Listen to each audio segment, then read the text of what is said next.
Shri George Podippara, എന്തുകൊണ്ട് വെള്ളാപ്പള്ളിക്ക് ഇതൊക്കെ സാധ്യമാകുന്നു? വെള്ളാപ്പള്ളിയുടെ മകന് BJP-യുമായി സഹകരിക്കാം, BDJS ഉണ്ടാക്കി പോകാം, വെള്ളാപ്പള്ളിക്ക് ശോഭാ സുരേന്ദ്രന് വേണ്ടി വോട്ട് ചോദിക്കാൻ ഇറങ്ങാം, അദ്ദേഹത്തിന്റെ ഭാര്യയ്ക്കും ഇറങ്ങാം, അത് കഴിഞ്ഞ് അദ്ദേഹത്തിന്റെ 30ാം വാർഷിക പരിപാടിയിൽ പിണറായി വിജയൻ അദ്ദേഹത്തെ പുകഴ്ത്തി പ്രസംഗിക്കുകയും ചെയ്യും. ഇതെങ്ങനെ നടക്കുന്നു, എങ്ങനെ സാധിക്കുന്നു? സ്മൃതി, ഇത് വെള്ളാപ്പള്ളിക്ക് മാത്രം കഴിയുന്ന ഒരു വല്ലാത്ത മയ്യഭ്യാസമാണെന്ന് വേണം ഇതിനെ വിശേഷിപ്പിക്കാൻ. മറ്റാരെങ്കിലും ആയിരുന്നെങ്കിൽ ഇത് ഇത്രയും വിജയകരമായിട്ട് നിർവഹിക്കാൻ കഴിയുമെന്നുള്ള കാര്യത്തിൽ എനിക്ക് സംശയമുണ്ട്. കാരണം അതിനൊറ്റ കാരണമേ ഉള്ളൂ. വെള്ളാപ്പള്ളി പ്രതിനിധാനം ചെയ്യുന്നത് ഗുരുദേവൻ സ്ഥാപിച്ച ഒരു പ്രസ്ഥാനമാണ്, SNDP. അതുപോലെ തന്നെ അദ്ദേഹം അതിന്റെ അധ്യക്ഷ സ്ഥാനത്തിരിക്കുന്നത് ആ ഗുരുദേവ ദർശനത്തിന്റെ ഒരു പ്രവാചകൻ അല്ലെങ്കിൽ അപ്പോസ്തലനായിട്ടാണ്. മാത്രമല്ല, ഈ ഈഴവ സമുദായം എന്ന് പറയുന്നത് ഒരു സമുദായം എന്ന നിലയ്ക്ക് എടുത്താൽ കേരളത്തിലെ ഏറ്റവും ഏറ്റവും ശക്തിയുള്ള, ഏറ്റവും കൂടുതൽ ജനസംഖ്യയിൽ ഏറ്റവും വലിയ പെർസെൻറ്റേജ് ഉള്ള സമുദായമാണ്. മാത്രമല്ല, കാലങ്ങളായിട്ട് ആ സമുദായത്തിന്റെ ആഭിമുഖ്യം ഇടതുപക്ഷമായിട്ടാണ്. അപ്പൊ ഇടതുപക്ഷത്തിന്റെ ഒരു പിന്തുണ ഈ സമുദായത്തിന് കിട്ടുമ്പോൾ, സമുദായത്തിന് എന്ന് പറഞ്ഞാൽ വെള്ളാപ്പള്ളിക്ക് കിട്ടുമ്പോൾ, അദ്ദേഹം രാഷ്ട്രീയത്തിലും സാമൂഹ്യ മണ്ഡലത്തിലും അദൃശ്യനാകുന്നു അല്ലെങ്കിൽ അജയ്യനാകുന്നു എന്നുള്ളതാണ് വസ്തുത. അദ്ദേഹത്തിന്റെ ആ ഒരു പിന്തുണയുടെ ബലത്തിൽ അദ്ദേഹം ആഗ്രഹിക്കുന്നതൊക്കെയും നടത്തുന്നു. മാത്രമല്ല, അദ്ദേഹം വളരെ വളരെ തന്ത്രജ്ഞനായ ഒരു രാഷ്ട്രീയക്കാരനേക്കാൾ വലിയ മെയ്വഴക്കത്തോടെ കാര്യങ്ങൾ ചെയ്യുന്ന ഒരാളാണ്. അതുകൊണ്ടാണല്ലോ അദ്ദേഹത്തിന് ഒരേ സമയം BJP-യും അതേസമയം തന്നെ ഇടതുപക്ഷത്തെയും ഇങ്ങനെ കൈവെള്ളയിൽ കൊണ്ടുനടക്കാൻ കഴിയുന്നത്. അദ്ദേഹത്തിനൊപ്പം നരേന്ദ്രമോദിയുണ്ട്, അദ്ദേഹത്തോടൊപ്പം അമിത്ഷായുണ്ട്, അദ്ദേഹത്തോടൊപ്പം കേരളത്തിലെ BJP അധ്യക്ഷന്മാരുണ്ട്. അതിനേക്കാൾ ശക്തമായിട്ട് കേരളത്തിലെ CPM എന്ന് പറയുന്ന പ്രസ്ഥാനവും ആ പ്രസ്ഥാനത്തെ നയിക്കുന്ന മുഖ്യമന്ത്രി ശ്രീ പിണറായി വിജയനും അതിന്റെ സംസ്ഥാന സെക്രട്ടറി അടക്കമുള്ളവരുണ്ട്. അല്ലെങ്കിൽ സ്മൃതി ഒന്ന് ആലോചിച്ച് നോക്കൂ, ഇത്രയും പ്രകടമായിട്ട് ഈ അടുത്ത കാലത്ത് ആരെങ്കിലും ജാതി പറഞ്ഞിട്ടുണ്ടോ, വർഗീയത പറഞ്ഞിട്ടുണ്ടോ?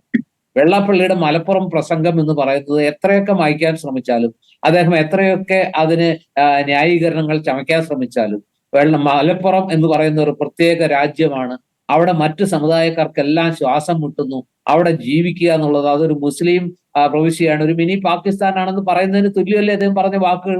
പിന്നീട് അദ്ദേഹം വളരെ സമർത്ഥമായിട്ട് ഞാൻ ഒരു സമുദായത്തിനെതിരെ അല്ല പറഞ്ഞത്, മറിച്ച് ഒരു രാഷ്ട്രീയ പ്രസ്ഥാനത്തിനെതിരെയാണ് പറഞ്ഞത് എന്നൊക്കെ പറഞ്ഞതിനെ ന്യായീകരിക്കാൻ ശ്രമിച്ചാലും മലയാളിക്കും സ്മൃതി അടക്കം അല്ലെങ്കിൽ എല്ലാവർക്കും മനസ്സിലാവുന്ന ഒരു സത്യം അദ്ദേഹം പറഞ്ഞത് എന്താണ് എന്നുള്ളത് എല്ലാവർക്കും മനസ്സിലായ കാര്യമാണ്. പക്ഷെ അദ്ദേഹം പറഞ്ഞതിനേക്കാൾ എന്നെ വേദനിപ്പിക്കുന്ന അല്ലെങ്കിൽ നമ്മളെ അസ്വസ്ഥപ്പെടുത്തുന്നത്, അത് പറഞ്ഞിട്ട് അതിനെ ന്യായീകരിക്കാൻ വെള്ളാപ്പള്ളി പോലും ബുദ്ധിമുട്ടുമ്പോൾ അതിനകത്ത് അദ്ദേഹത്തെ ന്യായീകരിക്കാൻ മുഖ്യമന്ത്രി എത്ര ശക്തമായിട്ടാണ് ഇടപെടുന്നത്, എത്ര വീറോടെയാണ്, എത്ര ആത്മാർത്ഥതയോടാണ് അദ്ദേഹം വെള്ളാപ്പള്ളിയെ വെള്ളപൂശുന്നത്.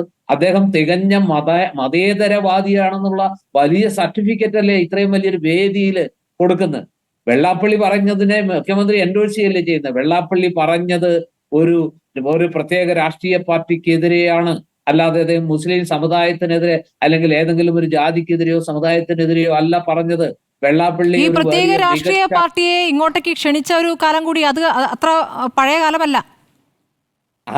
അതാണല്ലോ CPM-ന്റെ ഇരട്ടത്താപ്പ് എന്ന് നമ്മൾ പറയുന്നത്. അതായത് CPM-ന്റെ കൂടെ ഇപ്പൊ മുസ്ലിം ലീഗ് ഏതെങ്കിലും രീതിയിൽ ഞങ്ങൾ അങ്ങോട്ട് വരാൻ തയ്യാറാണ് എന്ന രീതിയിൽ ഒരു സൂചന കൊടുത്താൽ, ഇപ്പൊ ഈ അടുത്ത കാലത്ത് പറഞ്ഞതെല്ലാം അതേപടി കോൾഡ് സ്റ്റോറേജിൽ, നേരത്തെ എന്റെ പ്രിയപ്പെട്ട ഞാൻ ബഹുമാനിക്കുന്ന അഡ്വക്കേറ്റ് വിദ്യാസാഗർ പറഞ്ഞ പോലെ അതെല്ലാം കോൾഡ് സ്റ്റോറേജിലേക്ക് കുത്തിക്കയറ്റിയിട്ട് ചുവപ്പ് വരവാതിന് വിരിക്കാൻ, അതായത് മുസ്ലിം ലീഗിനോളം മതനിരപേക്ഷത കാത്തു സൂക്ഷിക്കുന്ന മറ്റൊരു രാഷ്ട്രീയ പ്രസ്ഥാനമില്ല കേരള രാഷ്ട്രീയത്തിൽ. മുസ്ലിം ലീഗിന്റെ ആ ഒരു സുവർണ കാലഘട്ടം അല്ലെങ്കിൽ സുവർണ ലിപികളിൽ എഴുതേണ്ടതാണ് മുസ്ലിം ലീഗ് കേരള രാഷ്ട്രീയത്തിൽ, കേരള സമൂഹത്തിൽ, കേരള സമുദായത്തിൽ നൽകിയ സംഭാവനകൾ എന്ന് പറഞ്ഞ് തിരുത്തിയിട്ട് മുസ്ലിം ലീഗിന് ചുവപ്പ് വരവതാനി വിരിച്ചു കൊടുക്കില്ലേ? അത് കിട്ടില്ല എന്ന് കണ്ടപ്പോഴാണല്ലോ, കിട്ടാത്ത മുദ്രിങ്ങയാണല്ലോ പൊളിച്ചത്. കഴിഞ്ഞ ലോക്സഭാ തെരഞ്ഞെടുപ്പിന്റെ കാലഘട്ടത്തിൽ ഏത് രീതിയിലാണ് ലീഗിനെ കൂട്ടത്തിലേക്ക് കൊണ്ടുവരാൻ, മുസ്ലിം സമുദായത്തെ പ്രീണിപ്പിക്കാൻ CPM ശ്രമിച്ചതെന്ന് നമ്മൾ കണ്ടതാണ്.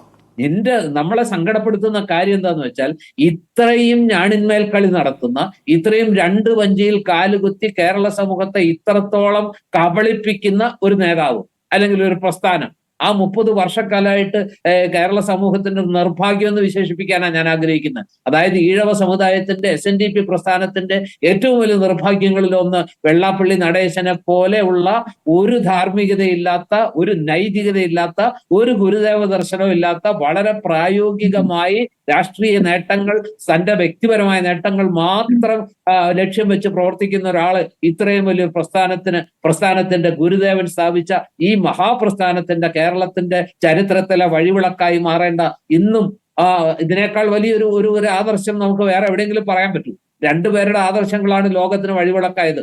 ഒന്ന്, നിന്നെ പോലെ നിന്റെ അയൽക്കാരനെ സ്നേഹിക്കുക, ശത്രുവിനെ സ്നേഹിക്കുക എന്ന് പറഞ്ഞ യേശുദേവനെ പോലെ, ജാതി വേണ്ട, മതം വേണ്ട, മതം ഏതായാലും മനുഷ്യൻ നന്നായാൽ മതി എന്ന് പറയുന്ന ഗുരുദേവ ദർശനം പോലെ ഇത്രയും മഹത്തായ, ഇത്രയും ഉദാത്തമായ ഒരു ദർശനം അതൊരു മലയാളി അത് ലോകത്തിന് സംഭാവന ചെയ്തത് എന്ന് പറയുമ്പോൾ നമുക്കൊക്കെ നമ്മുടെ ഈ പറഞ്ഞ വള്ളത്തോട് പറഞ്ഞ പോലെ ഇത് കേൾക്കുമ്പോൾ തന്നെ നമ്മുടെയൊക്കെ ശരീരത്തില് നമ്മുടെ രോമം നമുക്കൊരു വല്ലാത്ത കുളിരുണ്ടാവും, വല്ലാത്തൊരു രോമാഞ്ചം ഉണ്ടാവും.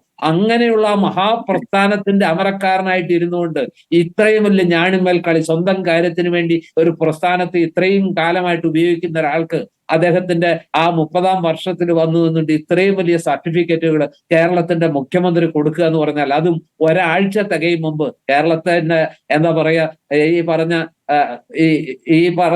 ഈ പറഞ്ഞ രീതിയിൽ കേരളത്തിന്റെ ഈ സാമൂഹ്യ മണ്ഡലത്തിൽ വല്ലാതെ വിഷം കലർത്താൻ, അല്ലെങ്കിൽ അതിനകത്ത് വല്ലാത്ത ജാതീയത കലർത്തി മതനിരപേക്ഷതയുടെ സ്ഥാനത്ത് മതവൈരം, ഒരുതരം ഇപ്പൊ തന്നെ അടുത്ത കാലത്ത് കേരളം കാണുന്ന ഏറ്റവും വലിയ പ്രത്യേകത എന്താന്ന് വെച്ചാൽ ഒരു ഇസ്ലാമോഫോബിയ വളർത്താൻ എല്ലാ തരത്തിലുള്ള ശ്രമം നടക്കുന്നതിനിടയ്ക്ക് ആ മണ്ണിൽ ചെന്ന് നിന്ന്, നിലമ്പൂരിൽ ചെന്ന് നിന്ന് ആ മണ്ണിൽ നിന്നുകൊണ്ട് ആ ഇസ്ലാമോഫോബിയ വളർത്താൻ, അല്ലെങ്കിൽ അതിനെ അടിവരയിടാൻ, അതിന് ആക്കം കൂട്ടാൻ ശ്രമിച്ച ഒരാൾക്ക് ഒരാഴ്ച കഴിയുന്നതിന് മുമ്പ് വന്ന് ഇത്രയും വലിയ സർട്ടിഫിക്കറ്റ്, മതനിരപേക്ഷതയുടെ ഉദാഹരണം, മതനിരപേക്ഷതയുടെ എന്താ പറയാ മഹാപ്രതീകം എന്ന് വാഴ്ത്തുപാട്ട് പാടണമെന്നുണ്ടെങ്കിൽ സരസ്വതി വിലാസം എന്നൊരു വാക്ക്, സത്യം പറഞ്ഞാൽ ഈ വെള്ളാപ്പള്ളി നടേശന് സരസ്വതി വിലാസം അല്ല ഉള്ളത്, അദ്ദേഹത്തിന്റെ വായിൽ നിന്ന് വീഴുന്ന വികട സരസ്വതിയാണ് എന്ന് തിരുത്താനാണ് എനിക്ക് ആഗ്രഹം.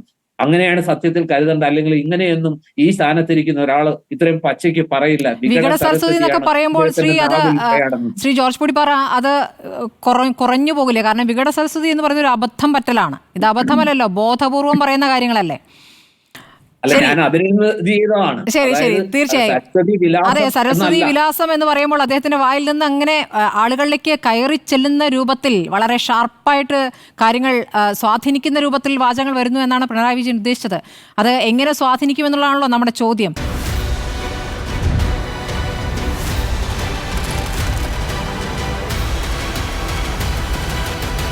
ഡിബേറ്റ് വിത്ത് സ്മൃതി പരുത്തിക്കാട്.